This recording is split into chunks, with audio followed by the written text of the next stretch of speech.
राधे राधे सभी को। कैसे हो आप सभी? आशा करती हूँ आप सभी अच्छे होंगे और आपकी तैयारी बहुत अच्छी चल रही होगी। हम इस क्लास में पेपर 1 की तैयारी कर रहे हैं जो यूजीसी नेट और एमपी सेट दोनों के लिए आपके लिए लाभदायक है, जिसमें हमारी 26 क्लासें हो गई हैं। आज हमारी 27वीं क्लास है ना। जिन विद्यार्थियों ने 26 क्लासें नहीं ली हो वो चैनल पे जाएं और 26 क्लासें मैंने बहुत डिटेल में आपको पढ़ाई है, वहां से आपको पढ़ना है। आपको पता होना चाहिए आपकी एग्जाम डेट कब है। सेट वालों की एग्जाम डेट है 11 जनवरी 2026 और हमारे नेट वालों की परीक्षा आयोजित की जाएगी 31/12/2025 से 7/11/2026 तक, है ना। इसलिए हम इन दोनों परीक्षाओं की एग्जाम तारीख को टारगेट लेकर मैं पढ़ा रही हूँ और पेपर 1 हम सभी का कॉमन है इसलिए। और हम इस क्लास में हमारी 4 यूनिट कंप्लीट हो गई है। कौन कौन सी हो गई है? एक तो हायर एजुकेशन वाली हो गई है ना। एक यूनिट हमारी, दूसरी हो गई है हमारी आईसीटी वाली हो गई है, तीसरी हुई हमारी गणितीय तर्क एवं अभिव्यक्ति वाली और चौथी हुई हमारी युक्त तर्क, है ना। चौथी क्या है? युक्ति युक्त तर्क वाली हुई है ना। तो 4 यूनिट कंप्लीट हो गई है और 4 यूनिट से मैंने बताया था हर यूनिट से 5 प्रश्न पूछे जाएंगे। तो इस यूनिट से आपके 20 प्रश्न इन चारों यूनिट से मिलकर पूछे जाएंगे। 20 प्रश्न यानी कि 20 दूनी 40 यानी कि 40 नंबर के आपका इन चारों यूनिट से पूछे जाएंगे। तो जिन विद्यार्थियों ने चारों क्लासें नहीं लिए लीजिए, मैंने बहुत डिटेल से एक एक टॉपिक कवर किया है जो आपके सिलेबस में, मैं बिल्कुल सिलेबस के अकॉर्डिंग आपको पढ़ा रही हूँ। हम कल से हमने इकाई 5 लोक विकास और पर्यावरण पढ़ना शुरू करा है। आपके सिलेबस में ये यूनिट 9वें नंबर पर लगी हुई 9th यूनिट है, पर मैंने 4 यूनिट कंप्लीट करवा दी, इसलिए इस इकाई का नाम मैंने 5 रखा है ताकि जो विद्यार्थी क्लासें ले उनको पता चले कि कौन सी यूनिट की क्लासें चल रही हैं। तो लोक विकास और पर्यावरण वाली यूनिट हम पढ़ रहे हैं, जिसमें इन्वायरमेंट वाले चैप्टर में हम आज जलवायु परिवर्तन संबंधित जो भी राष्ट्रीय कार्य योजनाएं चलाई गई हैं वो हम पढ़ेंगे, है ना। तो मैंने आपसे वादा किया है कि मैं पेपर 1 की तैयारी आपको ऐसे करवाऊंगी कि आप 35 से 40 प्रश्न आसानी से कर लोगे। पर बस आपको ये तभी हो पाएगा जब आप डेली क्लास लोगे, नोट्स बनाओगे, उनका रिवीजन करोगे और मॉक टेस्ट लगाओगे, है ना। ज्यादा ज्यादा पीवाईक्यू लगाओगे तो ही आप इतने अच्छे स्कोर कर पाओगे। अब हमने कल क्या पढ़ा था, क्योंकि मैं जब भी पढ़ाती हूँ पहले पिछली क्लास का रिवीजन करवाती हूँ। पहले जो हमारी 2 यूनिट थी वो बिल्कुल सवालों पे बेस्ड थी, तो उसमें रिवीजन करवाने जैसा इतना कुछ था नहीं। पर जो हम थ्योरी क्लासें पढ़ रहे हैं, जैसे मैंने आपको आईसीटी वाली यूनिट पढ़ाई थी और हायर एजुकेशन वाली पढ़ाई थी, तो उसमें भी मैं हर क्लास का आपको रिवीजन करवाती थी, क्योंकि उसमें बिल्कुल मैंने थ्योरी से ही आपको पढ़ाया है। तो हमने कल क्या पढ़ा था एक बार हम रिवीजन करेंगे, ताकि जो विद्यार्थी पहली बार क्लास ले रहा है उसे पता चले कि हम किस प्रकार से तैयारी कर रहे हैं। तो हमने कल पढ़ा था पर्यावरण। आपका रिवीजन आपको साथ साथ रिवीजन भी करवाना है, क्योंकि मेरा एक ही उद्देश्य है कि जो विद्यार्थी मेरी क्लास से पढ़े उसे क्लास में याद हो जाए। पर्यावरण संरक्षण अधिनियम कब आया था हमारा? 1986 को अधिनियम आया था। कब आया था? 1986 को यह अधिनियम आया था। और इस अधिनियम को लाने का क्या कारण था कि भोपाल गैस त्रासदी हुई थी। कब हुई थी यह? 2 से 3 दिसंबर 1984 को यह घटना हुई थी। इसमें मिथेल आइसोसाइनेट MIC लिख रही हूं मैं, मिथाइल आइसोसाइनेट इसका पूरा नाम है। इस गैस का रिसाव होने की वजह से बहुत भयंकर आपदा आई थी। इस पर्यावरण को नुकसान हुआ था, बहुत सारे लोगों की जान चली गई थी इसमें। तो इस संकट से बचने के लिए सरकार ने एक पर्यावरण संरक्षण अधिनियम चलाया और जो इस अधिनियम का उल्लंघन करेगा उसे 5 वर्ष का कारावास और 2 लाख रुपए का जुर्माना देना पड़ेगा। और अगर फिर वो दोबारा इस कृत्य को करता है तो उसे जुर्माने की राशि बढ़ा दी जाएगी। फिर आपको इसमें महत्वपूर्ण बात क्या रखनी है कि इसकी परिभाषा में कौन कौन से तत्व शामिल किए गए, क्योंकि 7 तत्व शामिल किए गए हैं और यहाँ से प्रश्न पूछे गए हैं और फिर आपसे पूछे जाएंगे। तो पानी, हवा, जमीन, पौधे, जीव जंतु, मानव तथा, है ना। तो कितने, लगभग 6 तत्व है ना, 6 तत्व, 3 और 3 6 मानव, है ना। तो ये सभी 6 तत्व आपकी इस परिभाषा में जुड़े, कितने 6 तत्व जुड़े हैं, उन सभी का आपस में संबंध है। तो आपको 6 तत्व के नाम याद होने चाहिए। ये सभी अपने पंच तत्व में, जो मतलब अपन आसपास इन्वायरमेंट में महसूस करते हैं। पानी हमारे पर्यावरण, नेचर का संबंध है। हवा, है ना, हमारी भूमि, जमीन यानी कि हमारी भूमि, पौधे, जीव जंतु और मानव, इन सभी को पर्यावरण संरक्षण की परिभाषा में शामिल किया गया है। तो आपको इन सभी का नाम याद होना चाहिए। फिर मैंने आपको सरकार को मिलने वाले अधिकार, तो सर्वाधिक अधिकार किस सरकार को मिले हैं, केंद्र सरकार को सर्वाधिक मिले, लगभग नहीं, 5 वर्ष का कारावास और 10 लाख का जुर्माना। कितना दिया जाएगा आपको, 5 वर्ष का कारावास सॉरी और 10 लाख रुपए का जुर्माना राशि आपको देनी होगी ना। और अगर बार बार वो इस कृत्य को करता है तो उसे क्या करना पड़ेगा, उसे सजा मिलेगी। फिर हमने महत्वपूर्ण अधिनियम पढ़े थे, जैसे वन्य जीवन संरक्षण अधिनियम 1972। इस प्रकार के सभी अधिनियम मैंने पूरी डिटेल से आपको पिछली क्लास में पढ़ाए थे। अब जिन विद्यार्थियों ने पुरानी क्लास नहीं ली हो, लो, मैंने सिर्फ आपको बेसिक रिविजन करवा दिया कि हमने कल क्या पढ़ा था, पर्यावरण संरक्षण अधिनियम पढ़ा था। इसमें संबंधित जितने भी महत्वपूर्ण पॉइंट थे जो हमारी परीक्षा में पूछे जाते हैं वो मैंने पढ़ाए थे। कुछ विद्यार्थी क्लास में कमेंट कर रहे थे कि मैम जो आप पढ़ा रहे हो पीवाईक्यू से क्वेश्चन नहीं मिल रहे सेट के, तो आप क्वेश्चन उठाइए। मैंने खुद आपको जो सेट 2024 जो मैंने खुद पेपर दिया था और 2022 ये दोनों पेपर मैंने सोल्व कराए और मैंने उस समय आपको हायर एजुकेशन वाली यूनिट ही पढ़ाई थी। तो मैंने आपको बताया था कि देखिए हुबहू ये प्रश्न पूछे गए हैं, पूछा गया था यूनेस्को में कब शामिल किया गया, तक्षशिला को प्रश्न पूछा गया था। हायर एजुकेशन उस समय में यूनिट पढ़ा रही थी और आपको वो प्रश्न बताए थे। या तो आप सही से क्लास ले नहीं रहे हो या फिर आपका कोई और मुद्दा है, पर जो मैं पढ़ा रही हूँ वहां से प्रश्न आपके बनेंगे और मैं वही कंटेंट पढ़ा रही हूँ जहां से मैंने खुद पढ़ा है। मैंने तो बहुत कम पढ़ा था, मैं तो बहुत ज्यादा कंटेंट आपको पढ़ा रही हूँ। और जो ये क्लासें आपको फ्री में है तो आप इनको हल्के में ना लीजिए, क्योंकि पेड कोर्स में भी इतना अच्छा आपको कोई नहीं पढ़ाएगा। और वहां पर पेपर 1 के लिए आपको 10 यूनिट है, तो 10 यूनिट के लिए लगभग 3 से 4 टीचर आपको मिलेंगे। और आप खुद देखिए कि हमें जरूरी नहीं कि सभी टीचर का हमें समझ में आए, तो फ्री में क्लासें आपको मिल रही है। क्लास का सम्मान कीजिए। आप एक तो वीडियो को लाइक बहुत कम विद्यार्थी करते और आप कमेंट भी नहीं करते हो। आपसे बस मैं यही उम्मीद करती हूँ कि आप क्लास को देखें, तो क्लास को लाइक करें और चैनल को सब्सक्राइब करें। अगर आप चैनल पे नए हो तो बेल आइकन को प्रेस करें ताकि आपको आने वाली सभी वीडियो का नोटिफिकेशन मिलता रहे ना। हम इकाई 9 पढ़ रहे हैं, है ना। मैंने उसमें 5 इसलिए डाला क्योंकि 4 यूनिट हमारी कंप्लीट हो गई थी, इसलिए मैंने यूनिट 5 वहां पर नाम दिया है, लोक विकास और पर्यावरण, जिसमें हम आज ये वाले पॉइंट पहले कवर करेंगे क्योंकि यहाँ से एक प्रश्न फिक्स है कि पूछा जाता है। तो हमने पर्यावरण संरक्षण अधिनियम पढ़ लिया 1986। आज हम जलवायु परिवर्तन संबंधित राष्ट्रीय कार्य योजनाएं पढ़ेंगे। मैं जितना भी आपको पढ़ाऊंगी बिल्कुल सिलेबस के अकॉर्डिंग ही पढ़ाऊंगी, एक भी पॉइंट में बाहर से नहीं पढ़ाऊंगी ना। तो आप खुद देख लीजिए मेरी जितनी भी क्लासें पूरी सिलेबस के ऊपर ही है।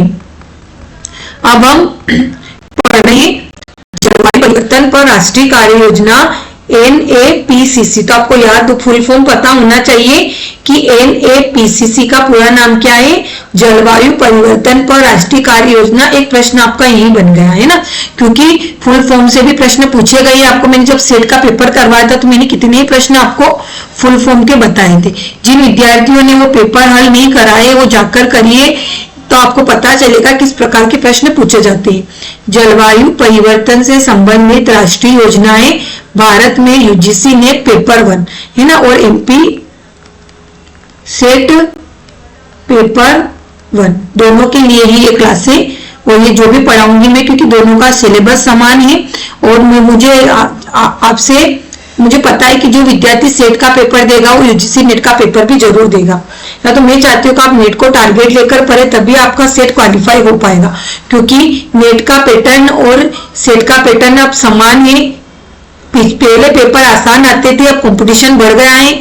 आपने खुद देखा होगा पुराने प्रश्न पत्र उठा के 2024 का लेवल इस बार तो पूरा नेट को ही टच करेगा हमारे सेट का पेपर। जब मैं आपको खुद पेपर सोल्व करवाऊंगी यहाँ पर आंसर शीट, तो फिर मैं बताऊंगी और तब बहुत समय लेट हो जाएगा। तो आप पढ़िए अच्छे से और रिविजन कीजिए।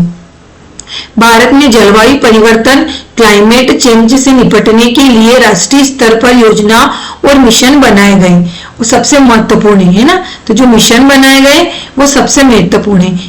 पहला हमारा राष्ट्रीय जलवायु परिवर्तन कार्य योजना क्या है, NAPCC, national action plan on climate change. आपको NAPCC का फुल फॉर्म याद करना है, IMP लगा लीजिए। ये नेट का पेपर तो वैसे भी 8 दिन चलेगा और हर दो शिफ्ट में पेपर होगा। पेपर 1 तो लगभग आपके 16 पेपर बनेंगे पेपर 1 के, क्योंकि पेपर 1 सबका कॉमन है। तो किसी ना किसी शिफ्ट में श्योर है 100% कि ये पेपर आपसे नेट 2025 में पूछा जाएगा और सेट में भी पूछा जा सकता है फुल फॉर्म को लेकर कि NAPCC का पूरा नाम क्या है, national action plan on climate change, जलवायु परिवर्तन कार्य योजना 2018। तो आपको अंग्रेजी में भी नाम याद रखना है और हिंदी में भी नाम याद रखना है ना, क्योंकि पेपर 1 की लैंग्वेज थोड़ी ऐसी आती है कि जो हिंदी मीडियम के विद्यार्थी है उनको समस्या आती है, इसलिए मैं पूरा आपको ज्यादा से ज्यादा हिंदी मीडियम में ही ये पेपर पढ़ा रही हूँ। भारत सरकार ने 2008 में यह व्यापक योजना शुरू करी थी। एक और पॉइंट बनता हमारा प्रश्न कि यह योजना कब शुरू की गई थी, 2008 में शुरू की गई थी। इसमें 8 राष्ट्रीय मिशन शामिल किए गए जो जलवायु परिवर्तन को कम करने और उससे निपटने दोनों का काम करते हैं। तो अब 8 मिशन कैसे याद रखेंगे, ये योजना कब शुरू हुई थी, 2008 में शुरू हुई थी। 2008 से 8 मिशन इसमें शामिल किए गए हैं ना। तो प्रश्न ये पूछा जाएगा कि निम्नलिखित में से जलवायु परिवर्तन संबंधित कार्य योजना में कौन सा कथन असत्य है या कौन सा कथन सत्य है। एक उसका फुल फॉर्म दे दिया जाएगा, एक उसका स्थापना वर्ष दे दिया जाएगा, एक पॉइंट दे दिया जाएगा मिशन से। तो वो मिशन की जगह अगर उसे वो पॉइंट गलत करना होगा तो वो 8 की जगह 7, 6, 9 कुछ भी दे सकता है। तो अब आपको याद रखना है कि कब शुरू हुई थी, कितने मिशन शामिल किए गए थे, 8 मिशन, क्योंकि योजना 2008 में शुरू हुई थी इसलिए इसमें 8 मिशन शामिल किए गए थे। मैं बहुत अच्छे से समझाऊंगी है ना, भले आपको कैसा भी लगे, पर मैं इस हिसाब से पढ़ा रही हूँ कि जो विद्यार्थी पहली बार पेपर 1 की तैयारी कर रहा था, जिसे पेपर 1 को लेकर उसके मन में खौफ बैठा दिया गया था, तो मैं चाहती हूँ कि पेपर 1 का डर आपके अंदर से खत्म हो और आप ध्यान से पढ़े और आपको क्लास में याद भी हो जाए और समझ में भी आपको क्लास में आ जाए, ताकि आपको बाद में पढ़ना ना पड़े ना। तो मैं उसी हिसाब से पढ़ाऊंगी कि आपको क्लास में याद हो जाए आधे से ज्यादा। तो कौन कौन सा 8 मिशन है, पहला मिशन है स्थायी कृषि। आपको 8 ही मिशन के नाम याद होने चाहिए क्योंकि प्रश्न पूछा जा सकता है। अभी मैं 8 मिशन पढ़ा दूं, फिर मैं बताऊंगी इस मिशन से किस प्रकार का प्रश्न पूछा जा सकता है। स्थायी कृषि, दूसरा है हरित भारत, तीसरा है ऊर्जा दक्षता, चौथा है सतत आवास के लिए मिशन, पांचवा है आपका राष्ट्रीय जल मिशन, छठा है आपका हिमालयी पारिस्थितिकी तंत्र को बनाए रखने के लिए मिशन, सातवां है जलवायु परिवर्तन के लिए रणनीति ज्ञान और आठवां है राष्ट्रीय शोर मिशन, है ना। तो अब प्रश्न कैसे बनेगा आपका, है ना, क्योंकि मैं पढ़ा भी रही हूं और मैं आपको साथ में बता भी रही हूं कि प्रश्न कैसे बनेंगे ना। ये बनेंगे कि जलवायु परिवर्तन राष्ट्रीय कार्य योजना में जो 8 मिशन, इस प्रकार का एक प्रश्न पूछा जाएगा। आप देख लेना, आपकी किसी न किसी शिफ्ट में पूछा जाएगा। शामिल किए गए हैं उनमें से कौन सा मिशन शामिल नहीं है, है ना, ये प्रश्न दिया जाएगा। अब एक ऑप्शन रहेगा स्थायी कृषि, दूसरा रहेगा हरित भारत, चौथा रहेगा राष्ट्रीय सौर मिशन पांचवा रहेगा पर्यावरण सुरक्षा। अब आप जलवायु परिवर्तन दिया तो आप ना कंफ्यूज हो जाओगे कौन सा शामिल है, क्योंकि एक ऐसा ऑप्शन बना के देगा जो कहीं ना कहीं आपको लगेगा कि ये तो होगा इससे, जैसे स्थायी कृषि, राष्ट्रीय सौर मिशन, हरित भारत, तो कौन सा शामिल है? पर्यावरण सुरक्षा इसमें शामिल नहीं है। आपको ध्यान रखना प्रश्नों को पढ़ते हुए भी क्या दिया गया है। तो इस प्रकार का प्रश्न आपके यहां से बनेगा और मुझे लग रहा है 100% ये इस प्रकार का प्रश्न आपके नेट 2025 की किसी न किसी शिफ्ट में पूछा जाएगा और सेट में भी पूछा जा सकता है ना। और सेट के विद्यार्थियों के लिए ही ये क्लास है। बहुत सारे विद्यार्थी कमेंट कर रहे थे कि मैडम सेट वाले विद्यार्थी के लिए ही है कि नेट वालों के लिए, तो दोनों के लिए क्लास है। आपको पता होना चाहिए कि आपका जो सिलेबस है वो नेट का सिलेबस के समान ही है, तो आपका पेपर भी यूजीसी नेट जिस प्रकार से पेपर लेती है इस बार इसी प्रकार का पेपर इस बार मध्य प्रदेश सरकार भी लेगी। अब एनपीसीसी राष्ट्रीय कार्य योजना में 8 मिशन शामिल है। अब वो कौन कौन से 8 मिशन है हम उन्हें डिटेल में पढ़ने वाले हैं, क्योंकि प्रश्न पूछा जा सकता है यहाँ से भी। राष्ट्रीय सौर मिशन को कितना लक्ष्य रखा गया, राष्ट्रीय सौर मिशन में क्या कार्य किए गए, इस प्रकार के प्रश्न आपसे पूछे जा सकते हैं। तो हमारा पहला मिशन है राष्ट्रीय सौर मिशन। सौर से समझ आ रहा है कि सोलर ऊर्जा से या हमारी सूर्य से संबंधित यह मिशन नेशनल सोलर मिशन है ना। तो लक्ष्य ये सौर ऊर्जा को बढ़ावा देना है कि जो भी हमारा सूर्य से हमें जो ऊर्जा प्रदान हो रही है उसको बढ़ावा देना। हमने देखा होगा कि अब ज्यादातर घरों पर हम सोलर प्लांट लगाने लगे हैं ताकि हम घर पर ही बिजली पैदा हो सके। तो ये किस मिशन के अंतर्गत आता है? राष्ट्रीय सौर मिशन के अंतर्गत यह योजना आती है। लोगों को जीवाश्म ईंधन है ना कोलन पेट्रोल के बजाय स्वच्छ ऊर्जा उपयोग करने के लिए प्रेरित करना। तो क्यों बनाया गया है पूछा जा सकता है कि राष्ट्रीय सौर मिशन को गठित करने का कारण क्या था? तो लोगों को जीवाश्म ईंधन के बजाय स्वच्छ ऊर्जा उपयोग करने के लिए प्रेरित करना इस मिशन का उद्देश्य था, है ना। तो आपको समझ में आ गया होगा राष्ट्रीय सौर मिशन किससे संबंधित है?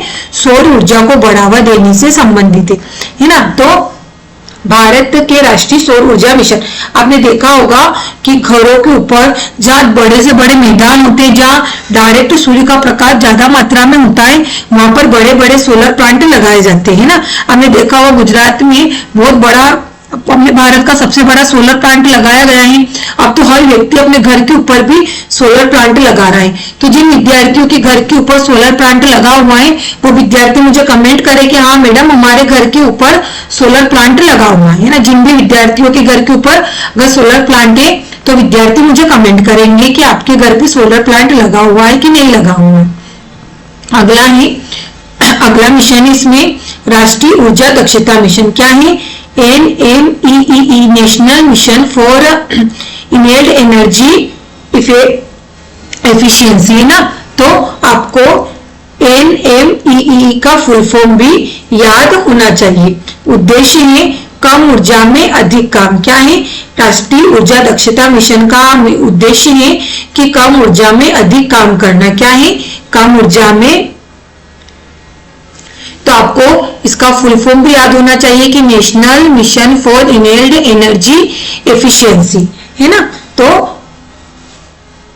इसका फुल फॉर्म आपसे पूछा जा सकता है ना। तो जितने भी फुल फॉर्म है आपको सबको याद करना है। और इसका उद्देश्य क्या था? राष्ट्रीय सौर दक्षता का कि कम ऊर्जा में अधिक काम करना इसका लक्ष्य था। उद्देश्य उद्योग और घरों में ऊर्जा बचत तकनीकी को बढ़ावा देना, क्योंकि जो भी अपने घर में जितनी भी ऊर्जा का उपयोग करते हैं वो घरों में ऊर्जा की बचत तकनीक, यानी कि कैसे घर में LED बल्ब लगाए जाते हैं जैसे ऊर्जा की बचत हो, तो कैसी बिजली के लिए कैसे उपकरण बनाए जाए ताकि हम ऊर्जा की बचत कर सके, इस मिशन का उद्देश्य था। अगला है राष्ट्रीय सतत कृषि मिशन। क्या है?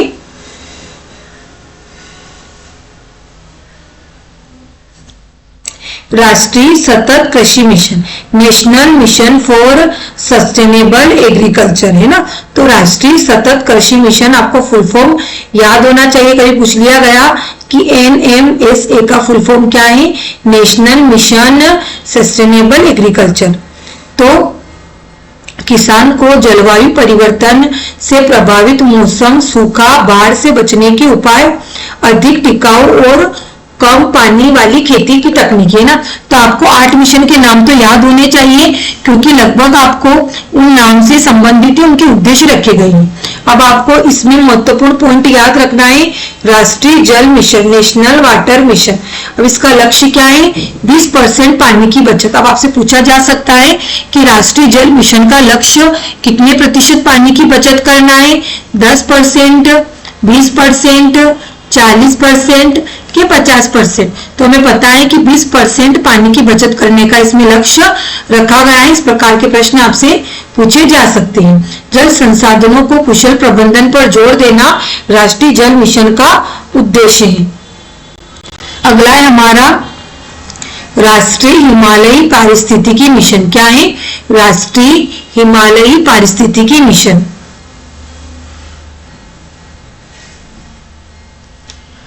हिमालय में हिमालय के ग्लेशियर, जंगल, जैव विविधता और नदियों को सुरक्षित रखना। क्या करना?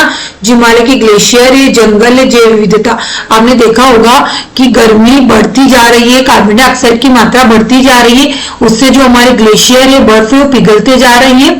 तो उनको बचाना, क्योंकि हमें पता है कि हमारी जो पृथ्वी है उस पर सबसे ज्यादा मात्रा पर जल है ना, जल सर्वाधिक मात्रा में है और बर्फ भी है, ग्लेशियर भी है।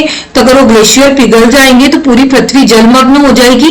इसलिए उन ग्लेशियरों को बचाना, जंगल को बचाना, और हिमालय तरफ बहुत सारी जड़ी बूटियां रहती है, जैव विविधता ज्यादा पाई जाती है, नदियां भी ज्यादातर हिमालय की तरफ प्रवाहित होती है, तो उनको सुरक्षित करना राष्ट्रीय हिमालयी पारिस्थितिकी मिशन का उद्देश्य है।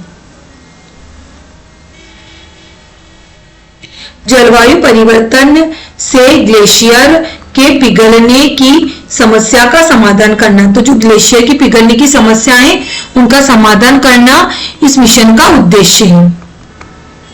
अगला है राष्ट्रीय ग्रीन इंडिया मिशन। क्या है? राष्ट्रीय green India mission, green India mission है ना। इसका उद्देश्य ग्रीन यानी कि वनों से संबंधित होगा, और हरा रंग ज्यादातर इन्वायरमेंट या वनों से संबंधित होता है। तो वनों को बढ़ावा देना कि फॉरेस्ट एरिया यानी कि वनों को बढ़ावा देना राष्ट्रीय ग्रीन इंडिया मिशन का उद्देश्य है। 5 मिलियन हेक्टेयर वन वृद्धि करना। तो कितने मिलियन, ये प्रश्न पूछा जा सकता है कि राष्ट्रीय ग्रीन इंडियन मिशन के तहत कितने हेक्टेयर वन की वृद्धि का लक्ष्य रखा गया है? 5 मिलियन, 10 मिलियन, 15 या 7 मिलियन। तो हमें पता है कि 5 मिलियन हेक्टेयर वन वृद्धि का लक्ष्य रखा गया है। कार्बन उत्सर्जन को कम करने में मदद करना, तो भी पूछा जा सकता है कि राष्ट्रीय ग्रीन इंडिया मिशन में किस गैस को कम करने में मदद करने के लिए इस मिशन को उद्देश्य किया गया है? CO2, O3, NO2 या O। तो हमें पता है कि CO2 को कम करने का इसमें लक्ष्य रखा गया है ना। इसके बाद राष्ट्रीय सतत आवासीय मिशन। क्या है? राष्ट्रीय सतत आवासीय mission, national mission on sustainable habitat है ना। तो स्वच्छ परिवहन, ठोस कचरा प्रबंधन, ऊर्जा कुशल भवन और शहरों को जलवायु हितैषी बनाना, ये सब सतत आवासीय मिशन का उद्देश्य है। तो 4 पॉइंट दे दिए जाएंगे आपसे, वहां पर पूछ लिया जाएगा कि कौन सा शामिल नहीं है, क्योंकि इसी प्रकार के प्रश्न पूछे जा रहे हैं। तो हमें चारों पॉइंट याद होना चाहिए कि स्वच्छ परिवहन, ठोस कचरा प्रबंधन, ऊर्जा कुशल भवन और शहरों को जलवायु हितैषी बनाना इसका उद्देश्य है। क्या है? स्वच्छ परिवहन, पब्लिक ट्रांसपोर्ट, ठोस कचरा प्रबंधन, ऊर्जा कुशल भवन यानी कि ग्रीन बिल्डिंग्स, शहरों को जलवायु हितैषी बनाना है ना। चारों आपको याद रखना है। एक है राष्ट्रीय ज्ञान नेटवर्क मिशन। क्या है? राष्ट्रीय ज्ञान network mission. National mission for static knowledge for climate change. जलवायु परिवर्तन पर शोध। क्या है? राष्ट्रीय ज्ञान मिशन, राष्ट्रीय ज्ञान नेटवर्क में क्या होगा, क्योंकि ये जो योजना है वो जलवायु से संबंधित है, तो ज्ञान नेटवर्क से आप ये ना समझिए कि किसी और चीज का ज्ञान देना, इसमें जो ज्ञान दिया जाएगा वो जलवायु परिवर्तन से संबंधित होगा। तो इसमें क्या होगा, जलवायु परिवर्तन पर शोध किया जाएगा, नए तकनीक शामिल किए जाएंगे, जलवायु से संबंधित कार्य में विश्वविद्यालयों, वैज्ञानिक संस्थाओं का सहयोग को बढ़ावा देना, क्योंकि स्कूल स्तर पर, महाविद्यालय स्तर पर, जो बड़ी बड़ी वैज्ञानिक संस्थाओं स्तर पर इस योजना को क्रियान्वित किया जाएगा, ताकि ये योजना हमारे इस मिशन को बढ़ावा दे, है ना। उसके बाद है अगला हमारा पॉइंट, 8 मिशन हमारे कंप्लीट हो गए हैं, है ना। अगला है, अगली कौन सी योजना है, भारत की long term low carbon development strategy. क्या है? भारत की long term low carbon development strategy, यानी कि LT, यानी कि लो कार्बन, है ना, लो कार्बन डेवलपमेंट। तो LT का है लॉन्ग टर्म, इसका क्या है, LT का मतलब है लॉन्ग टर्म, है ना, ये दे रखा है कि long term low carbon development strategy, आपको फुल फॉर्म याद रखना है ना। और कब प्रारंभ हुई थी, 2022 में प्रारंभ हुई थी, करंट का है, तो यहाँ से प्रश्न पूछा जाएगा। कुल कार्बन उत्सर्जन कम करने की दीर्घकालीन योजना है। क्या है? आपने देखा होगा जो सेट का पेपर हुआ था, वहां पर पूछा गया था कि कार्बन उत्सर्जन का लक्ष्य कितना रखा गया था, इस प्रकार का प्रश्न पूछा गया था, मैंने आपको प्रश्न करवाया था, है ना। तो जो बोल रहे हैं प्रश्न नहीं मिल रहे, वो ध्यान से क्लास को देखें, सारे प्रश्न में वही करवाए जो आपके पेपर में पूछे गए हैं। तो इसका काम है, क्योंकि कार्बन से संबंधित है, तो कार्बन उत्सर्जन को कम करने का दीर्घकालीन योजना बनाई गई है। इसका लक्ष्य आपको याद रखना है कि जीरो कार्बन लक्ष्य कब तक रखा गया है, 2070 तक जीरो कार्बन का लक्ष्य रखा गया है। कब तक का रखा गया है, 2070 तक। मैं 100% गारंटी लेती हूँ कि ये प्रश्न आपके नेट में पूछ लिया गया है पिछली बार, और इस बार भी नेट के में पूछा जाएगा, और सेट 2025 इन दोनों में से एक परीक्षा में प्रश्न पूछा जाएगा। नेट में तो श्योर ही है, क्योंकि वैसे आपका पेपर 16 शिफ्ट में होगा, तो वो एग्जामिनर प्रश्न कहाँ से बनाएगा, और यहीं से बनाएगा। तो आपकी किस्मत अच्छी हो कि आपकी शिफ्ट में ही प्रश्न आ जाए। तो याद रखना है कि नेट जीरो का लक्ष्य रखा गया है 2070 तक। कोयले पर निर्भरता धीरे धीरे कम करना। क्या करना, जो कोयला, क्योंकि कोयला कार्बन का उत्सर्जन करता है, और कार्बन के उत्सर्जन को ही कम करना है, इसका लक्ष्य रखा गया है। तो कोयले पर हम धीरे धीरे निर्भरता कम करेंगे, तो ऑटोमेटिक ही हमारा लक्ष्य पूरा हो जाएगा। क्योंकि आपने पहले देखा होगा कि जो ट्रेन वगैरह थी वो पहले कोयले से चलती थी, अब बिजली से चलने लगी है। पहले हमारे जो प्रेस करते हैं, मतलब अब भी इस्त्री वाले कोयले वाली प्रेस का उपयोग करते हैं, उससे भी CO2 निकलती है, कार्बन निकलती है। तो अब इलेक्ट्रिकल चीजें जिन भी मशीनों में पहले कोयले का उपयोग होता था, उन सभी में बिजली का उपयोग होने लगा है, ताकि कार्बन का उत्सर्जन कम होने लगे। हरित ऊर्जा में निवेश को बढ़ाना, हरित ऊर्जा यानी कि सोलर ऊर्जा में, किसमें, सोलर ऊर्जा को बढ़ावा देना, है ना। जो सूर्य से प्राप्त ऊर्जा होती है उसे, और जो वनों से, वृक्षों से प्राप्त होती ऊर्जा, उनको बढ़ावा देना, इसका लक्ष्य रखा गया है ना। तब आपको समझ में आ गया होगा कि 2070 तक इसका लक्ष्य रखा गया था। कब तक रखा गया था, 2070 तक। अगली हमारी राष्ट्रीय स्वच्छ ऊर्जा नीति। क्या है, राष्ट्रीय स्वच्छ ऊर्जा नीति। और अगर आप चैनल पर नहीं हो तो सबसे पहले चैनल पर जाकर चैनल को सब्सक्राइब करें और बेल आइकन को प्रेस करें, ताकि आपको आने वाली सभी वीडियो का नोटिफिकेशन मिलता रहे, है ना। मैंने आपको देखो हिंदी भाषा शब्द का अर्थ और उसकी विशेषता बहुत अच्छे से यूनिट 1 में हिंदी साहित्य के विद्यार्थियों को पढ़ाई है। थ्योरी क्लास है, बिल्कुल जैसे पेपर 1 पढ़ा रहे वैसे वही पढ़ाया था, बिल्कुल ट्रिक से मैंने याद करवाया था। तो जिन विद्यार्थियों ने वो क्लास नहीं ली हो, वो विद्यार्थी जाकर क्लास ले। अब आपको मैं हिंदी साहित्य की, जैसे मैंने पेपर 1 जो पेपर था अब मेरा, जो मैंने खुद 2024 का दिया था, UGC नेट सेट का 2022 का सोल्व कराया था, आपको 2024 का भी सोल्व करवाया था। उसी प्रकार जो हिंदी साहित्य के विद्यार्थी हैं, उनको भी मैं जो मैंने खुद पेपर दिया था 2024 का, वो बिल्कुल डिटेल से सोल्व करवाया है, और 2022 का भी करवाया है। तो जिन विद्यार्थियों ने पेपर की क्लासें नहीं ली, हिंदी साहित्य के विद्यार्थी, वो जाकर ले ताकि आपकी तैयारी अच्छी हो सके। फिर जो हिंदी साहित्य के विद्यार्थी हैं उनको मैंने बेस्ट जो जिन किताबों से मैंने पढ़ा हिंदी साहित्य के लिए, अगर आप सेल्फ स्टडी से नेट और सेट क्वालिफाई करना चाहते हो तो आप मेरी ये वाली क्लास जाकर ले ताकि आपकी तैयारी अच्छी हो सके। क्योंकि मैंने इसमें किताब के बारे में बताया, इस वाली वीडियो में देखो मैंने बिल्कुल एक एक बड़ा बताया कि कैसे मैंने किताब से पढ़ाई करी और कैसे आपको किताब को पढ़ना है, कहां से आपको पीवाईक्यू लगाना है और कैसे आपको तैयारी करनी है। और पेपर 1 जो आपके नेट के विद्यार्थी उनके लिए भी मैं बेस्ट बुक्स की वीडियो लेकर आने वाली हूँ कि आपको कौन सी किताबें खरीदनी है और उन किताबों को आपको कहां से पढ़ना है। तो जिन विद्यार्थी हिंदी साहित्य की उन्होंने ये वाली क्लास नहीं ली और जाकर ले, और आप ये पेपर पार्ट 1, पार्ट 2 और पार्ट 3 भी तो आप जाकर ले, और प्लेलिस्ट में जाएंगे आपको तो सारी वीडियो आपको प्लेलिस्ट में मिल जाएगी। प्लेलिस्ट वाले ऑप्शन में जाना है और जो मैंने आपके पेपर यूनिट 2 की जो पीवाईक्यू सीरीज शुरू करी थी हिंदी साहित्य का इतिहास में, वहां मैंने आपको उसी प्लेलिस्ट में मैंने आपको जो 2022 का पेपर सोल्व करवाया हिंदी साहित्य का और 2024 का जो हल करवाया, वो 6 क्लासें आपको यहाँ से मिलेगी। और फिर मैंने खुद जून 2025 का पेपर दिया था हिंदी साहित्य का, वो भी मैं बिल्कुल डिटेल से आपको सोल्व करवाने वाली ताकि आपको पता चले कि स्तर कितना ज्यादा बढ़ गया है अब नेट और सेट के लिए।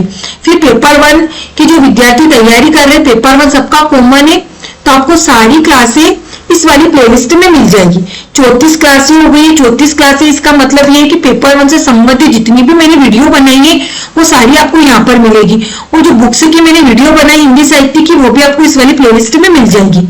फिर हिंदी साहित्य के जो विद्यार्थी, मैंने पेपर 1 के लिए, पेपर 2 के लिए आपको यूनिट 1 बिल्कुल थ्योरी में पढ़ाई है, तो आप ये क्लासेस जाकर लेंगे तो मैंने बिल्कुल ट्रिक से आपको हिंदी भाषा की उत्पत्ति के बारे में पढ़ाया है। फिर मैं चाहती हूँ कि आप नेट और सेट क्वालिफाई करके फिर असिस्टेंट प्रोफेसर की तैयारी मेरे साथ करें, क्योंकि मैं खुद तैयारी कर रही हूँ तो मैं आपको बताऊंगी कि मैं कौन सी किताबों से पढ़ रही हूँ, क्या मेरी स्ट्रेटेजी रहेगी। तो उसमें भी पेपर 1 हमारा समान रहेगा, भले आपका किसी भी विषय से हो। तो पेपर 1 मैंने यहाँ पे पढ़ाना शुरू कर दिया है क्योंकि वैकेंसी जल्दी आने वाली है। क्योंकि मैं वैकेंसी का इंतजार नहीं करती हूँ, मेरा हमेशा से नेचर रहा है कि जब मुझे पता है कि सेट की वैकेंसी आई है तो मैं 100% श्योर हूँ कि असिस्टेंट प्रोफेसर की वैकेंसी भी आएगी। तो अब मैंने आपको सारी जानकारी पेपर के चैनल के बारे में दे दी है, तो आप वहां पर जाकर चैनल को विजिट करें, आपको सारी क्लासें वहां पर मिल जाएगी। अब हमारा अगला है पॉइंट है इसमें, राष्ट्रीय कार्य योजना में 8 मिशन हमने पढ़ लिए हैं। अब अगला है राष्ट्रीय स्वच्छ ऊर्जा नीति। क्या है? राष्ट्रीय स्वच्छ ऊर्जा नीति, नेशनल क्लीन एनर्जी पॉलिसी है ना। क्या है? National clean energy policy. इसमें क्या है? सौर, पवन, जल, विद्युत जैसी स्वच्छता ऊर्जा पर जोर देना। क्योंकि इसका नाम ही क्या है, जब इस योजना का नाम है राष्ट्रीय स्वच्छ ऊर्जा नीति, तो ऊर्जा को स्वच्छ करना, तो जो सौर ऊर्जा है, हमारी पवन ऊर्जा है, जल विद्युत ऊर्जा यानी कि जो बिजली से उत्पन्न, जल से जो ऊर्जा उत्पन्न होती है, इसी स्वच्छ ऊर्जा पर जोर देना। क्योंकि बिल्कुल ये नेचर से जुड़ी हुई रहती है और उनमें किसी भी प्रकार का प्रदूषण नहीं होता है। इसलिए कोयले की मात्रा को क्यों कम कर दिया जा रहा है? क्योंकि कोयले से जो ऊर्जा निकलती है वो कृत्रिम ऊर्जा होती है, क्योंकि मनुष्य खुद उससे ऊर्जा उत्पन्न करता है, तो वो हमारे प्रकृति को नुकसान पहुंचाती है। इसीलिए जो हमारे प्राकृतिक साधन है जैसे सौर ऊर्जा है, पवन ऊर्जा, इनके नाम में ऊर्जा छुपी हुई है। तो सौर ऊर्जा, पवन ऊर्जा, जल विद्युत ऊर्जा, इसी ऊर्जाओं का उपयोग करके स्वच्छ ऊर्जा पर जोर देना राष्ट्रीय स्वच्छ ऊर्जा नीति का उद्देश्य है। फिर 2030 तक 500 ग्रीन वाट नवीन ऊर्जा, गीगावाट नवीन ऊर्जा का लक्ष्य। क्या है? गीगावाट नवीन ऊर्जा लक्ष्य। तो आपसे प्रश्न पूछा जाएगा, आप ये वाला जो प्रश्न है ये शायद एमपी सेट 2024 में लगभग इस प्रकार का प्रश्न पूछा गया था। मुझे प्रश्न लगभग याद नहीं आ रहा है, पर जो मैं योजनाएं पढ़ा रही इसी से प्रश्न पूछा गया था कि लक्ष्य रखा गया है राष्ट्रीय, हाँ यही था शायद प्रश्न, मुझे ऐसा लग रहा है कि एमपी सेट में प्रश्न पूछ लिया गया है। 2024 में राष्ट्रीय स्वच्छ ऊर्जा नीति का लक्ष्य कितना रखा गया है? 2030 इसका लक्ष्य रखा गया है। और ऑप्शन में 2030 दिया गया था, 2025 दिया गया था, 2070 दिया गया था और 2035 दिया गया था। शायद लगभग यही प्रश्न था, इससे मिलता जुलता प्रश्न था उसका ऑप्शन 2030 सही था। अगर आपको प्रश्न याद हो, क्योंकि मैंने पेपर पूरा डिटेल में सोल्व कराया था, तो मैं आपको होमवर्क देती हूँ कि इस प्रकार का जो प्रश्न 2024 में पूछा गया था और मैंने आपको करवाया है पेपर में, तो मैं देखती हूँ कि आपको कितना याद रहा है। इससे संबंधित जो प्रश्न पूछा गया था मुझे कमेंट बॉक्स में कमेंट करें कि 2024 में कौन सा प्रश्न पूछा गया था। तो लक्ष्य रखा गया है 2030 तक 500 गीगावाट नवीन ऊर्जा का लक्ष्य। अब ये प्रश्न से नेट में 2025 में 100% पूछा जाएगा, और सेट में अगर नहीं पूछा गया होगा तो पूछा जा सकता है, और अगर पूछ भी लिया गया होगा तो यही प्रश्न घुमा फिरा के आपको दे दिया जाएगा निम्नलिखित में से कौन सा कथन सत्य है, कौन सा कथन असत्य। तो जितने भी लक्ष्य वाले हैं कि 2000 जैसे उसमें 70 का लक्ष्य रखा गया था, इसमें 2030 का, तो इस प्रकार के प्रश्न आपको याद करने, क्योंकि ज्यादातर प्रश्न यहीं से पूछे जाते हैं। और योजना का प्रकाशन वर्ष भी याद करना है, क्योंकि यहाँ से भी प्रश्न पूछे जाते हैं। अगला पॉइंट है हमारा चौथा, राष्ट्रीय जैव ईंधन नीति क्या है? National biofuel policy 2018। तो आपको याद रखना है राष्ट्रीय जैव ईंधन नीति कब बनी थी? 2018 में नीति बनी थी। क्या है इस नीति में? गन्ने फसल अवशेषों में इथेनॉल बायोडीजल बनाना। क्या बनाना? इथेनॉल बायोडीजल बनाना, क्योंकि गन्ने से और जो ऐसी फसलें हैं धान की ऐसी जिनसे हम इथेनॉल का उपयोग कर सकते हैं, उनको बायोडीजल बनाने के लिए, इथेनॉल बायोडीजल बनाने के लिए अवशोषित करना। तो प्रश्न पूछा जा सकता है कि नेशनल ग्रीन ईंधन नीति में गन्ने की फसल से क्या बनाने के लिए अवशोषित किया जाता है? तो इथेनॉल बायोडीजल बनाने के लिए अवशोषित किया जाता है। स्टार लगा लो, प्रश्न पूछा जा सकता है। पेट्रोल में 20% इथेनॉल मिश्रण का लक्ष्य रखा गया है। तो पूछा जा सकता है कि पेट्रोल में कितना इथेनॉल मिलाने का लक्ष्य रखा गया है?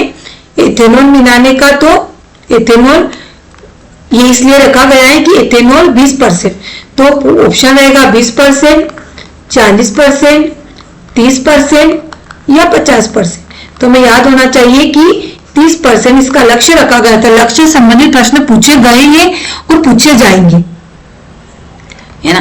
अगला है हमारा राष्ट्रीय अनुकूल कोष। क्या है? राष्ट्रीय अनुकूल कोष, नेशनल एडोप्टेशन फंड, है ना, 2015। तो राष्ट्रीय अनुकूल कोष कब बना था? 2015 को बना था। आपको इन सबका समय याद रखना है। किसानों, आदिवासी इलाकों को जलवायु परिवर्तन के प्रभाव से बचाने के लिए फंड देना, क्योंकि जो आदिवासी लोग हैं जो जंगलों में रहते हैं, हमने देखा होगा ना हमारी ज्यादातर जनजातियां जंगलों में निवास करती है, तो जो आदिवासी लोग हैं जो जंगल में रहते हैं, ये ऐसी जगह रहते हैं जहाँ पर प्राकृतिक आपदाएं रहती है। तो अगर कहीं कोई भी प्राकृतिक आपदा आती है जलवायु परिवर्तन से, तो उनसे उनको बचाना तथा उसके लिए उनको फंड देना, ताकि वह फिर से अपना जीवन निर्वाह शुरू कर सके। क्योंकि जब प्राकृतिक आपदा आएगी तो उनका घर, खेत, अन्न सब नष्ट हो जाएंगे, तो फिर कैसे जीवन निर्वाह शुरू करेंगे। तो सरकार द्वारा उन्हें कुछ फंड दिया जाता है ताकि वह फिर से अपना जीवन निर्वाह शुरू कर सके। अगला है, ये सभी आपको याद रखना है, प्रश्न आपके यहाँ से पूछे जाएंगे। अगर प्रश्न पूछा गया तो मैं पेपर सोल्व करवाऊंगी, तो जरूर मैं इसका स्क्रीनशॉट लगाऊंगी। तो फिर आपको बहुत पछतावा होगा, काश हम पहले पढ़ लेते, क्योंकि ये सब चीजें मैं पढ़कर गई थी और जो मैंने पढ़ा है वही मैं आपको पढ़ा रही हूँ, क्योंकि यहीं से प्रश्न बनेंगे। स्मार्ट सिटी मिशन 2015, तो कब बना था स्मार्ट सिटी मिशन? 2015 को बना था। क्या इसमें ऊर्जा कुशल पर्यावरण अनुकूलन शहर, क्या है? ऊर्जा में कुशलता, पर्यावरण अनुकूल शहर बनाना, यानी कि जो स्मार्ट सिटी है उनको ऊर्जा में कुशलता प्रदान करना, क्योंकि वहां पर सोलर एनर्जी हो और बिजली की आपूर्ति सही से होती हो, है ना।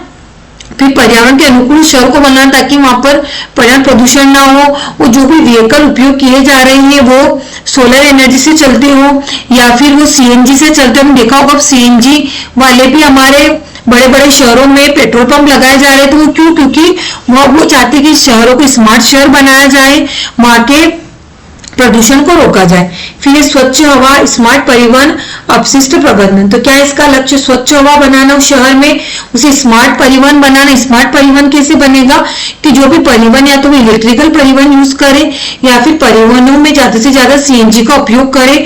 अपशिष्ट पदार्थों का, जैसे हमने देखा होगा ना कि इंदौर को स्मार्ट सिटी बनाया गया है, स्वच्छता में नंबर 1 है। जैसे गुजरात का जो सूरत शहर है वो स्मार्ट सिटी में गिना जाता है। तो इस प्रकार शहरों को स्मार्ट सिटी बनाने के लिए उन्हें स्वच्छ बनाना होगा, तो अपशिष्टों का प्रबंधन करना होगा। आपने देखा होगा कि हमारे मोदी जी ने स्वच्छ भारत मिशन चलाया था, उसमें उन्होंने घर घर एक गाड़ी आती है कचरे के लिए। तो क्यों है? क्योंकि वो चाहते हैं कि शहर की गंदगी कम हो। तो कूड़ा कचरा लेने के लिए कि शहर के लोग कचरा कहाँ डालेंगे, फिर कहीं डालेंगे तो वहां पे फिर गंदगी होगी। तो इसलिए अपशिष्टों के प्रबंधन के लिए कचरा गाड़ी चलाई जाती है ताकि इस शहरों को स्मार्ट शहर बनाया जाए। तो ये सभी जुड़े हुए हैं एक दूसरे से। अगला है स्वच्छ भारत मिशन, जिसका मैं नाम ले रही थी। 2014 को शुरू किया गया था। कब? हमारे महात्मा गांधी जी की जयंती थी 2 अक्टूबर 2014 को यह मिशन शुरू किया गया था महात्मा गांधी जी की जन्म जयंती पर। क्यों? क्योंकि हमारे जो महात्मा गांधी हमारे राष्ट्रपिता, वो चाहते थे कि भारत को स्वच्छ बनाना, इसीलिए उनकी जन्म जयंती पर राष्ट्रीय स्वच्छ भारत मिशन को शुरू किया गया था। इसमें का उद्देश्य क्या है? कचरा प्रबंधन, स्वच्छता, खुले में शौच मुक्त भारत, है ना। तो कचरा प्रबंधन के लिए इस मिशन में क्या किया गया? घर घर कचरा गाड़ी आती है ताकि आप कचरे को बाहर ना फेंके। फिर गीला सूखा कचरा अलग तरीके से अलग लिया जाता है। आपको बोला जाता है कि गीला कचरा आप अलग पॉली बैग में रखिए, सूखा कचरा अलग पॉली बैग में रखिए, है ना। और फिर कचरा गाड़ी में भी अलग अलग बॉक्स रहते हैं, एक गीला कचरा के लिए रहता है, एक सूखे कचरे के लिए रहता है। तो राष्ट्रीय स्वच्छ मिशन के अंदर आते। स्वच्छता, क्योंकि स्वच्छ नाम है स्वच्छ भारत मिशन, तो कब बनेगा? जब शहर में, गांव में, अब तो गांव में भी चलने लगी कचरा गाड़ी, हर गांव में आती है कचरा गाड़ी। तो गांव को भी स्वच्छ बनाना, शहरों को भी स्वच्छ बनाना। फिर खुले में शौच मुक्त करना। हमने देखा होगा कि पहले बहुत समस्या थी शौचालय को लेकर, पर अब घर घर शौचालय बन गया है। वो क्यों? स्वच्छ भारत मिशन के अंतर्गत सरकार द्वारा हमें पैसे दिए जाते हैं, है ना। उसके द्वारा गांव में, अब तो गांव में भी घर घर शौचालय बन गया है। पहले शहरों में था, गांव की स्थिति बहुत बुरी थी, महिलाओं के लेकर बहुत समस्या आती थी शौचालय को लेकर। तो अब खुले में शौच मुक्त भारत बन गया हमारा। तो किसके अंतर्गत है? स्वच्छ भारत मिशन 2014 के अंतर्गत ये सभी लक्ष्य रखे गए थे। यह भी जलवायु और पर्यावरण प्रबंधन वर्ग में शामिल किया गया, क्योंकि जब ये सब चीजें होगी तभी पर्यावरण स्वच्छ होगा। तो इन सभी कार्यक्रम को पर्यावरण प्रबंधन कार्यक्रम के अंतर्गत शामिल किया गया है। अगला है अंतरराष्ट्रीय सौर गठबंधन। क्या है? अंतरराष्ट्रीय सौर गठबंधन, इंटरनेशनल सोलर अलायंस, है ना, 2015। तो ISA का आपको फुल फॉर्म पता होना चाहिए। इंटरनेशनल सोलर अलायंस 2015 कब बना था? 2015 को राष्ट्रीय सौर गठबंधन। इसमें क्या है? भारत और फ्रांस की पहल है। तो ये पूछा जा सकता है आपको, ये पूछा गया था नेट में, आप पुराने प्रश्न पत्र उठाकर देखना, वहां पर पूछा गया था कि अंतरराष्ट्रीय सौर गठबंधन में भारत के साथ किस शहर ने पहल शुरू की थी। तो एक ऑप्शन था उसमें अमेरिका, अब मुझे याद नहीं कि शिफ्ट में पूछा गया था, अमेरिका, दूसरा था फ्रांस, तीसरा था चीन और चौथा था अफ्रीका। तो हमें याद होना चाहिए कि राष्ट्रीय सौर गठबंधन यानी कि जोड़ना, तो भारत के साथ फ्रांस शहर की यह पहल थी। दुनिया में सौर ऊर्जा को बढ़ावा देना, यानी कि इसमें क्योंकि विदेश के साथ यानी कि भारत के साथ अन्य देशों के साथ गठबंधन है, तो विदेशी शक्ति भी हमारे साथ जुड़ी हुई है, इसलिए इसमें पूरी दुनिया में सोलर ऊर्जा को बढ़ावा देने के लिए रखा गया था। आपने देखा होगा कि जब सोलर ऊर्जा को बढ़ावा दिया जा रहा था तो मोदी जी ने कहा था कि जो हमारा भारत है ये दक्षिणी गोलार्ध में स्थित है और यहाँ पर सोलर ऊर्जा के लिए सबसे अच्छा हमारे भारत का स्थिति है, तो यहाँ पर सौर ऊर्जा को बढ़ावा देना चाहिए। ये सौर ऊर्जा से परिपूर्ण देश है, तो दुनिया भर में सौर ऊर्जा को बढ़ावा देने के लिए इस मिशन को बनाया गया था। 100 से अधिक देश जुड़े हुए हैं। तो भी पूछा जा सकता है कि इस मिशन में कितने देश जुड़े हुए हैं? 100 से अधिक देश इसमें जुड़े हुए हैं। अंतरराष्ट्रीय सौर गठबंधन, इंटरनेशनल सोलर अलायंस 2015 भारत और फ्रांस की पहल थी, दोनों के साथ गठबंधन हुआ था। इसमें दुनिया भर में सौर ऊर्जा को बढ़ावा देना इसका लक्ष्य है तथा 100 से अधिक देश आपस में इसमें जुड़े हुए हैं। तो अब यूजीसी नेट में कैसे प्रश्न आते हैं, तो मैं आपसे बताती हूँ कि किस प्रकार के प्रश्न इसमें पूछे जाएंगे। पहला है सामान्यतः पूछे जाते हैं। NAPCC राष्ट्रीय सौर ऊर्जा परिवर्तन मिशन कब शुरू हुआ था? 2008 में शुरू हुआ था, है ना। इसमें कितने मिशन थे? 2008 से इसमें 8 मिशन थे, है ना।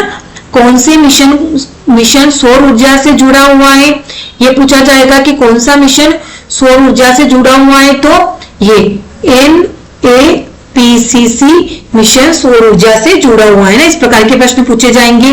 ग्रीन इंडिया मिशन का उद्देश्य क्या है? ग्रीन यानी कि वन, तो भारत में वनों को बढ़ावा देना, 20% से ज्यादा वृक्षों की पैदावार को बढ़ाना। फिर नेट जीरो का लक्ष्य, देखो ये प्रश्न पूछा जा सकता है, यहाँ पे दिया गया है कि नेट जीरो का लक्ष्य रखा गया है। कब तक रखा गया है? 2070 तक इसका लक्ष्य रखा। कब तक रखा गया है? 2070 तक इसका लक्ष्य रखा गया है ना। तो मैं बता दूं कि प्रश्न किस प्रकार के पूछे जाएंगे। अगला है नेशनल वाटर मिशन का लक्ष्य क्या है? तो वह लक्ष्य है 20% जल का उपयोग दक्षता। तो ये प्रश्न आपके, मैं बोल रही हूँ 100% जितने भी पॉइंट है यहाँ से प्रश्न नेट में भी पूछा जाएगा और सेट में भी पूछा जाएगा। तो आप इन पॉइंट को नोट करें, इन प्रश्नों को, कि नेशनल वाटर मिशन का लक्ष्य रखा गया है 20%। तो 20% जल की उपयोगी दक्षता इसका लक्ष्य रखा गया है। नेट जीरो का लक्ष्य है 2070 इसका लक्ष्य है।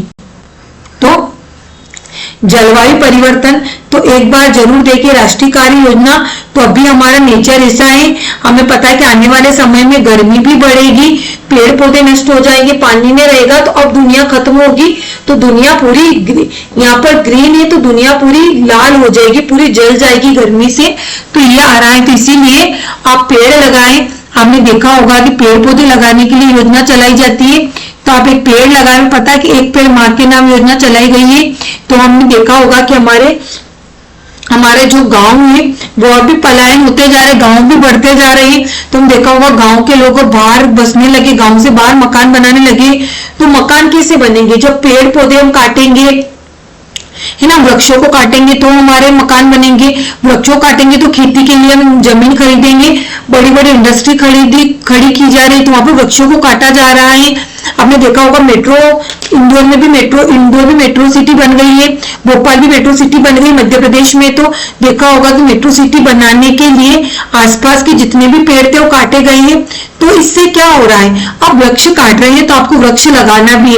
एक वृक्ष को पैदा होने में, बड़ा होने में, फूलने में 10 से 20 वर्ष लगते हैं और आपको काटने में उन्हें 10 मिनट भी नहीं लगते। तो पेड़ों को मत काटिए, क्योंकि आने वाला समय गर्मी, हमने देखा होगा गर्मी कितनी बढ़ती जा रही है। अब साल भर पानी आता है, अब मौसम का पता नहीं रहता, कब बारिश हो जाएगी, कब गर्मी हो जाएगी, कब ठंड हो जाएगी। तो क्यों हो रहा है? क्योंकि जलवायु में परिवर्तन हो रहा है। तो इन सभी से बचने के लिए हमारी भारत सरकार ने ये सभी योजना ली ताकि पर्यावरण की सुरक्षा की जाए, वृक्षों को नहीं काटा जाए, है ना, वृक्षों को काटने पर रोक लगाई जाए, पानी को, जल को सुरक्षित रखा जाए, है ना। तो ये सब क्यों बनाए जा रहे हैं? ताकि पर्यावरण की रक्षा के लिए सभी लक्ष्य बने गए हैं। तो हमने क्या क्या पढ़ा, अभी एक बार हम रिवीजन करते हुए चलते हैं। तो हमने पढ़े हैं, एक मिनट, कहां से हमारा, यहाँ से हम देखते हैं कि हमने कौन कौन से मिशन पढ़े हैं, ताकि हमें पता है। तो आपको क्या करना है, क्लास को बिल्कुल ध्यान से देखना है। नोट्स बनाने में चाहूँ तो पीडीएफ भी दे सकती हूँ मैं आपको, पर पीडीएफ में इसलिए देना नहीं चाहती कि मैं पीडीएफ दूंगी तो पीडीएफ आपके फोन में ही रह जाएगी। अगर आप खुद हाथ से नोट्स बनाओगे तो आपको याद करने में अच्छा लगेगा, चीजें आप लंबे समय तक याद कर पाओगे। इसलिए मैं चाहती हूँ कि आप खुद के नोट्स बनाएं और डेली उनका रिविजन करें। तो हमने पढ़ा अंतर्राष्ट्रीय सौर गठबंधन नेशनल सोलर अलायंस 2015 में शुरू हुआ था। भारत और फ्रांस की पहल है, दुनिया में सौर ऊर्जा को बढ़ावा देना इसका लक्ष्य रखा गया है और 100 से अधिक देशों को इसमें जोड़ा गया है। स्वच्छ भारत मिशन जो हमारे महात्मा गांधी की जन्म जयंती पर पुण्यतिथि पर 2 अक्टूबर 2014 को हमारे माननीय प्रधानमंत्री नरेंद्र मोदी जी द्वारा इस मिशन की शुरुआत की गई थी। इसमें कचरा प्रबंधन, स्वच्छता प्रबंधन, खुले में शौच मुक्त भारत बनाने का लक्ष्य रखा गया है। फिर हमारा अगला है राष्ट्रीय जैव ईंधन नीति, है ना। तो इसमें क्या रखा गया है कि नेशनल बायोफ्यूल पॉलिसी 2018 में शुरू की गई थी। इथेनॉल बायोडीजल बनाना इसका उद्देश्य है। उसमें पेट्रोल में 20% इथेनॉल मिश्रण का लक्ष्य रखा गया है कि पेट्रोल में 20% इथेनॉल को मिलाया जाए। अगला है राष्ट्रीय स्वच्छ ऊर्जा नीति, है ना। तो राष्ट्रीय स्वच्छ ऊर्जा नीति जिसका लक्ष्य रखा गया है 2030 तक 500 गीगावाट नवीनीकरण ऊर्जा का लक्ष्य रखा गया है और सौर ऊर्जा, पवन ऊर्जा, जल विद्युत ऊर्जा जैसी स्वच्छ ऊर्जा पर का लक्ष्य है। अगला है लो कार्बन डेवलपमेंट, भारत की long term low carbon development strategy LTLCDS 2022 में से शुरू किया गया था। इसमें नेट जीरो का लक्ष्य क्या रखा गया है, ये ना IMP पॉइंट है, 2070 का लक्ष्य रखा गया है और कार्बन के उत्सर्जन को कम करना इसका उद्देश्य है तथा धीरे धीरे कोयले का भी उपयोग इसमें कम करना गया है। अगला है राष्ट्रीय ज्ञान नेटवर्क मिशन। क्या है राष्ट्रीय ज्ञान network mission? National mission of statistical knowledge of climate change, है ना। तो जलवायु परिवर्तन पर शोध, नई तकनीकी समाधान, विश्वविद्यालय वैज्ञानिक संस्थाओं को सहयोग को बढ़ावा देना इसका लक्ष्य रखा गया है। अगला है राष्ट्रीय सतत आवासीय mission, national mission of sustainable habitat, है ना। तो स्वच्छ परिवहन, ठोस कचरा प्रबंधन, ऊर्जा कुशल भवन और शहरों को जलवायु हितैषी बनाना इसका लक्ष्य रखा गया है।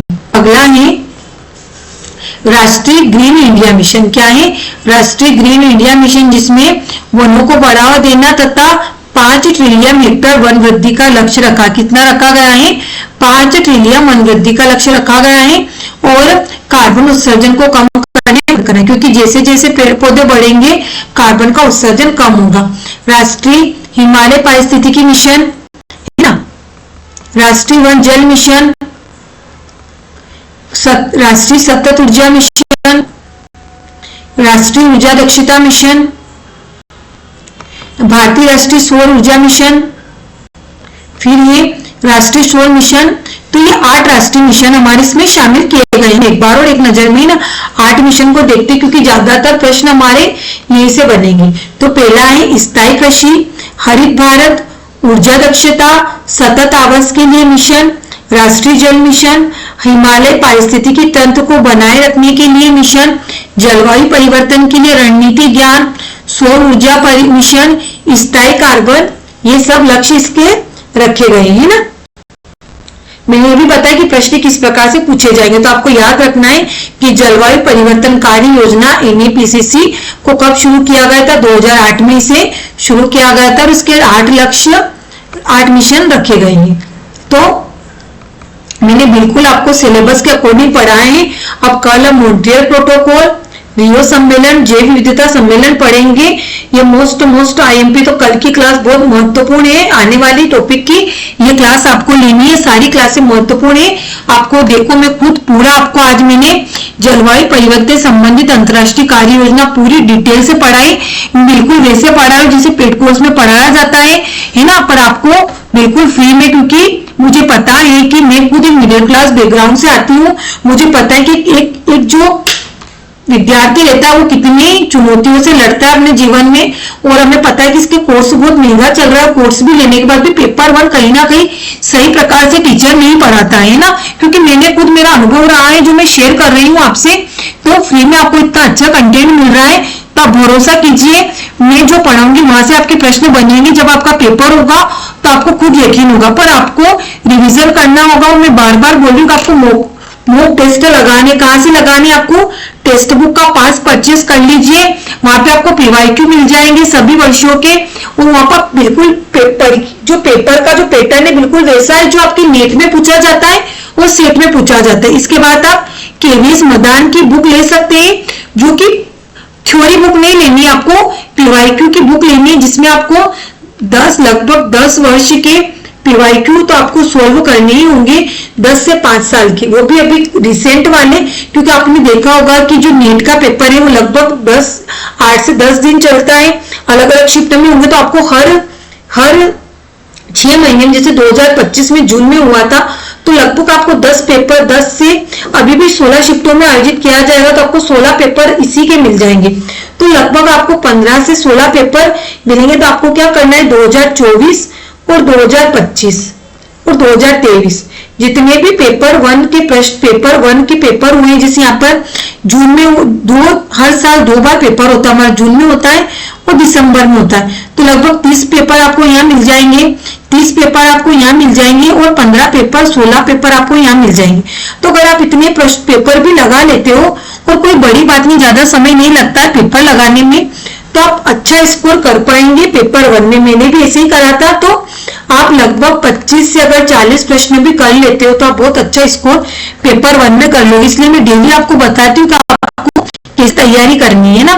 तो आज की आपको क्लास कैसी लगी, मेरे पूरा एक ही क्लास में आपको टॉपिक कंप्लीट करवाया है, तो आप मुझे कमेंट बॉक्स में बताएं कि आपको क्लास कैसी लगी, आपका फीडबैक दें। मुझे अच्छा लगता है आपके कमेंट आते हैं, तो मैं सबके कमेंट भी पढ़ती हूँ, जवाब भी देती हूँ। अगर आपका कोई डाउट भी रहता है तो भी आप मुझे पूछ सकते हो।